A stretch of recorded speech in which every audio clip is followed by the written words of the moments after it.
So for today's startup story, we have Adam Morrison, who is a co-founder and general manager of OXG Esports. And it sounds like there's a lot happening in your world. So why don't you take it away and tell us about what you do?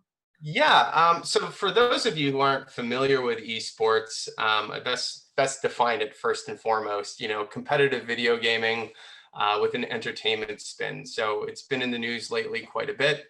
I found my way into the industry back in 2012. My first startup company in this space was a company called Pro Gaming League. I was very fortunate. I'm actually the odd duck in our company. I'm up here in Canada, of all places. So I'm not from Rhode Island, but my two partners are. So I've got two partners in this venture, William Collis, who is also on the card, as you just saw, and my other partner, Murphy Vandervelde. But essentially, by means of background, I originally was a computer engineer up here in Waterloo, Canada. I had a startup, very fortunate early in my career to have an exit around 2012. That let me kind of jump into the opportunity to pursue my passions, and I found myself into esports. So the first company I co-founded was a tech-based startup whereby we found, for lack of a better description, think of like an online tournament platform where we find like skilled opponents. So pairing people up of equal caliber and skill. We launched that off the back of some pretty notable streamers. If you've been paying attention to the industry, the first guy that we ever signed was a guy named Ninja.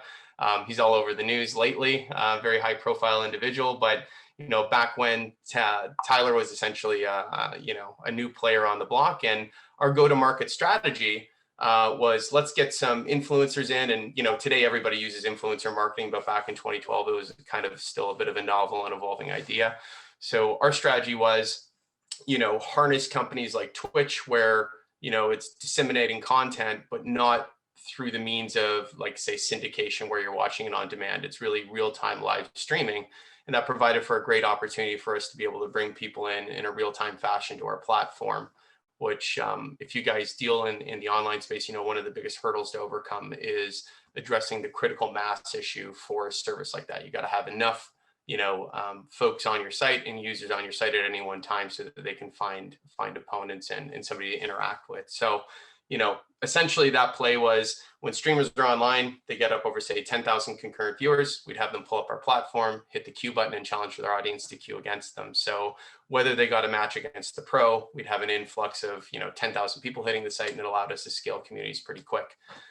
That led to a business relationship for us producing the online circuits for games like Halo. We entered into partnership with Microsoft, and eventually we brought that company public on the Toronto Stock Exchange here in Canada to be the first publicly listed esports company in North America. From there, that was mid-2016. We underwent a few different acquisitions and M&A deals whereby, we decided to scale the company and vertically integrate it. We bought an analytics company in Barcelona. We bought a game publisher in Lyon, France, entertainment and distribution company in the UK. And eventually, the only thing that I hadn't gotten into was the pro team side of things, which is what we're here to talk about today. So long story short, I've kind of been around the block. I've dealt with most of the various different, or touched most of the different pieces in the food chain in esports, whether it be producing events, the technology, the distribution of the content.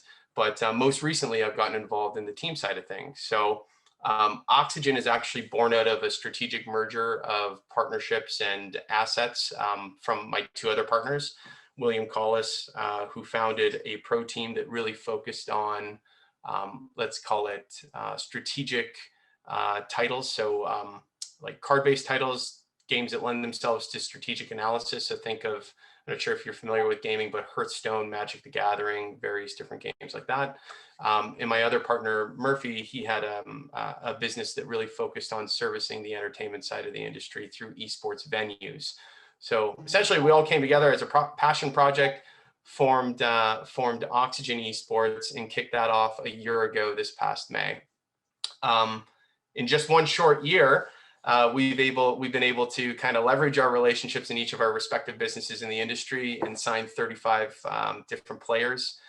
We compete in 7 different gated leagues currently, 3 of which are some of the most watched esports out there in the world. So I'm actually pretty proud to say about a month ago, we took our first championship Our Rainbow Six Siege team took first in North America, and they actually just got back about 2 days ago from a 3-week competition in Paris called the Six Invitational, which is a world championship for $3 million prize pool. We came in 5th there. The Brazilian teams really did edge out most of the North American teams. So you never know what you're up against until you get into the competition, but we're happy being the top team in North America currently, with plenty of runway to still grow and expand.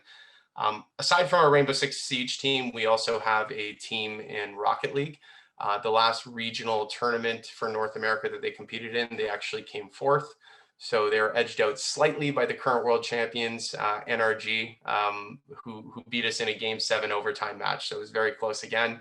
And then finally, our other team, and more of a strategic regional play that we undertook early on in building this company was we secured a top talent team out of Turkey that now competes in Riot's newest title called Valorant.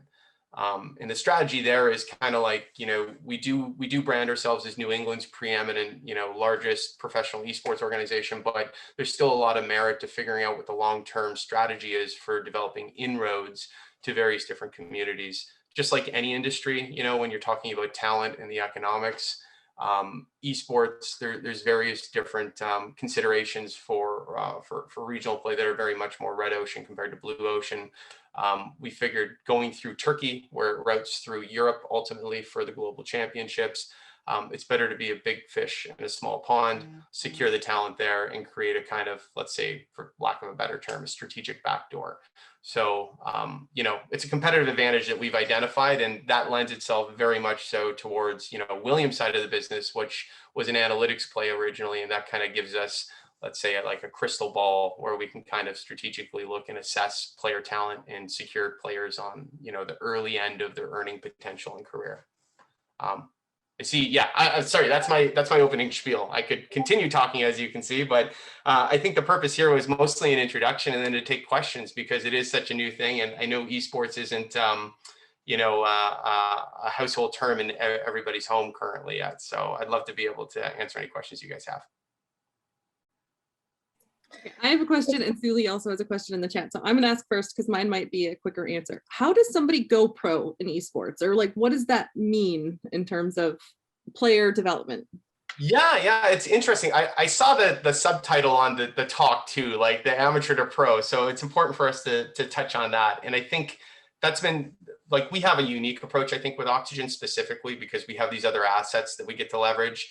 The facilities that I mentioned earlier, the Helix centers that Murph's family owns, they'll get about 10,000 players through the doors, per month. So we have the opportunity to really identify up and coming talent and figure out how we want to usher a pathway towards pro. A lot of teams don't have that pipeline or funnel for talent, but I would say currently, as the industry develops, you're seeing much more opportunity to normalize or set up structures and foundations around a more formalized play, especially through integration with post-secondary institutions. There's a lot of schools starting varsity programs now where we can identify talent and try to usher it through. But ultimately, there is a big difference. A lot of people try to liken esports to traditional sport because the analog seems so, logical.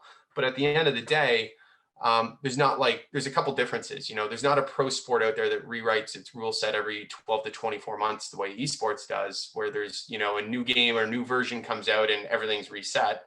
And then secondarily, there's not the same sort of gatekeeping process. It's very democratized. So players, if you could pick up a controller and you can get out there and get noticed and you actually get to compete, the game does a lot of this, the sorting, functionality that you'd see in more, let's say, formalized leagues where you got peewee, bantam, what have you, and players move their way up in traditional sport.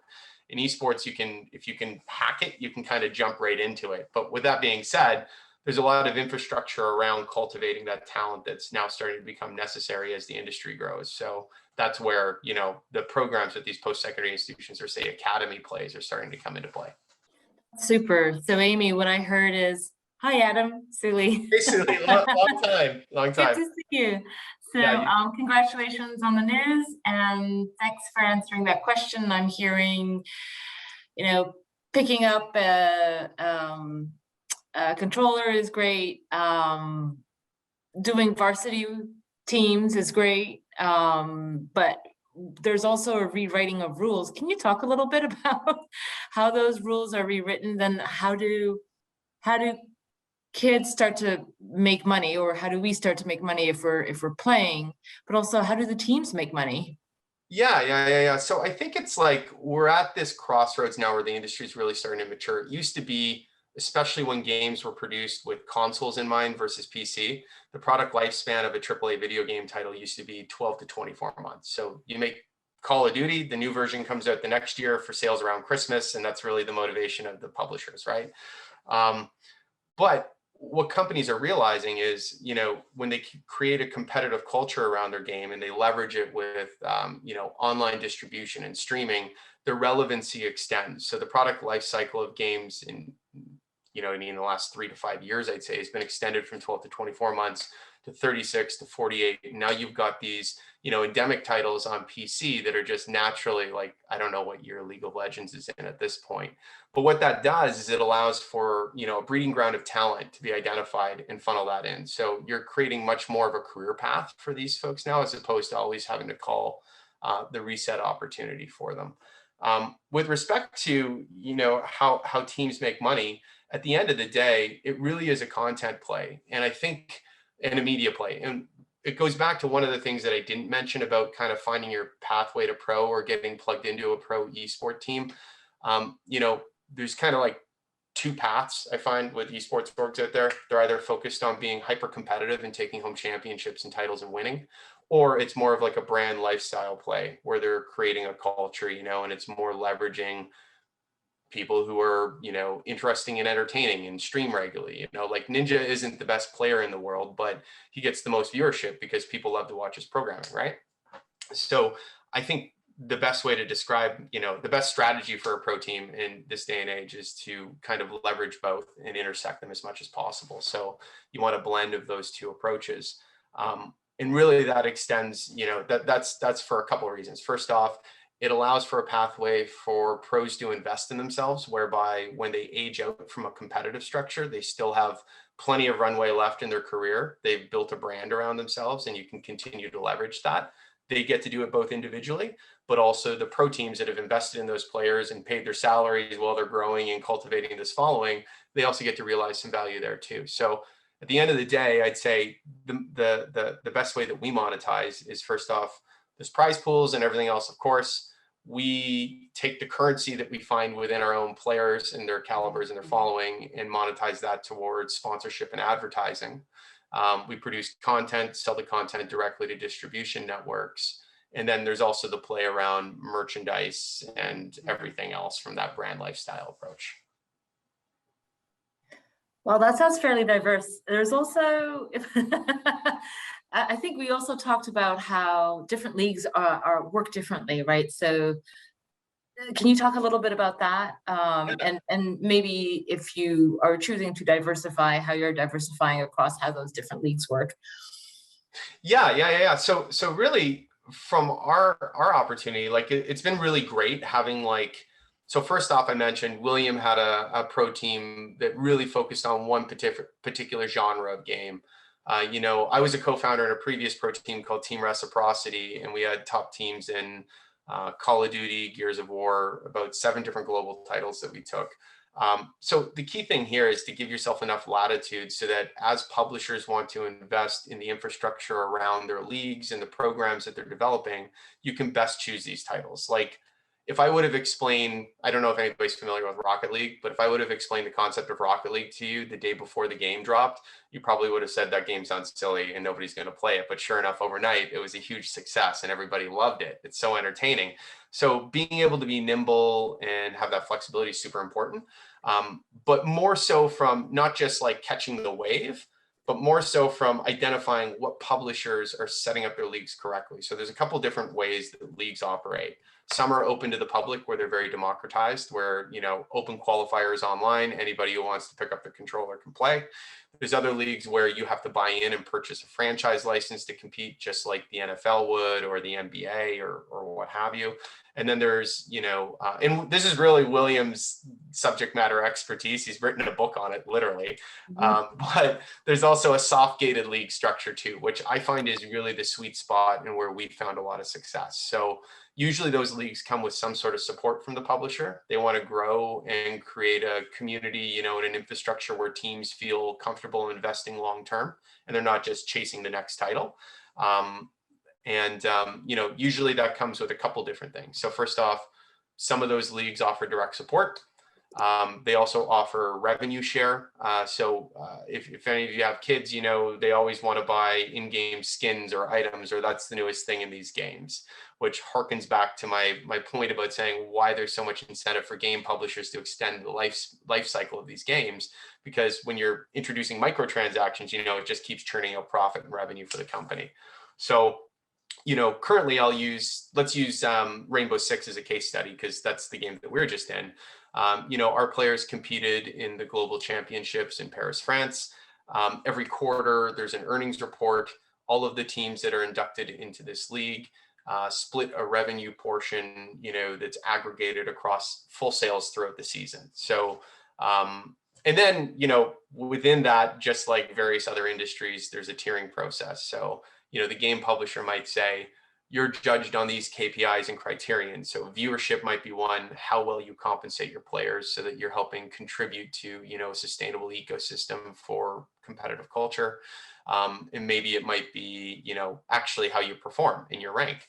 And then you'll move up and down the tiering, and you'll get a larger allocation towards, you know, what that revenue share is. Awesome.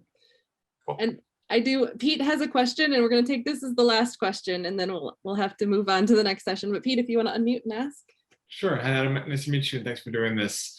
My background is in sports communication, and so I've followed esports at a pretty baseline level, and I'm wondering how you see things like NBA 2K League, the EMLS, whether they're complementary, whether they're like a gateway into things that are, I don't want to say more technical or more intense, but that are not as easily understandable for the average fan.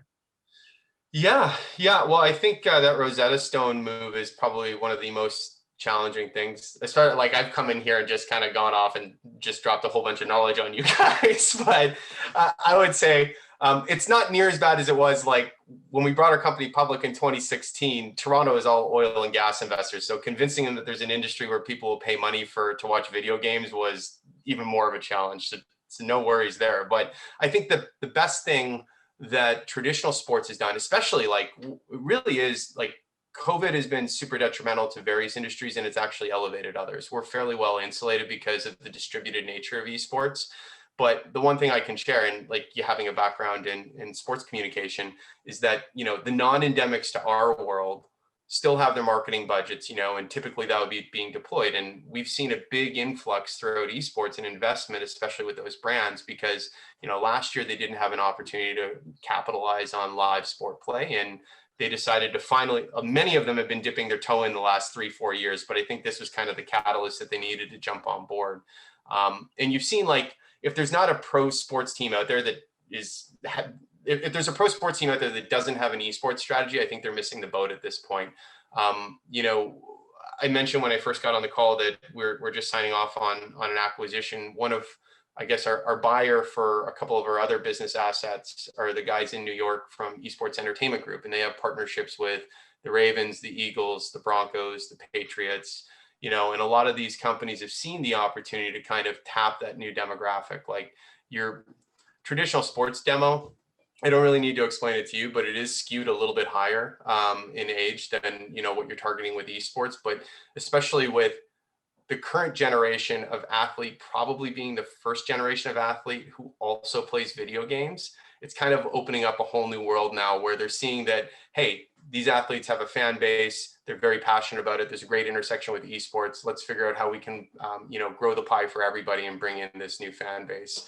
And, you know, we've had conversations with various different NFL franchises, orgs, NBAs. Well, I think the 2K League is doing something really unique and cool. They're trying to integrate it very tightly and give ownership to the teams, whereas NFL is a little bit more hands-off. They leave it directly to the organizations themselves. So if you look at the Club Series qualifiers that they run in conjunction with EA, it's very much so opt-in, opt-out, depending on if you want to, whereas 2K has been much more hands-on. But I definitely think it's going to be a cornerstone for any strategy with any pro team moving forward. Cool, thanks. Awesome. Thank you so much, Adam, for joining us today. I hope everything goes very smoothly with the merger. Yeah. Well, obviously us as well, but I think we're we're through the eye of the storm at this point, and it should be smooth sailing. So long time coming. Awesome. I apologize that William couldn't join. I know he'll be here for the next session, so he'll have a whole slew of other things to talk about that I haven't been able to jump on. So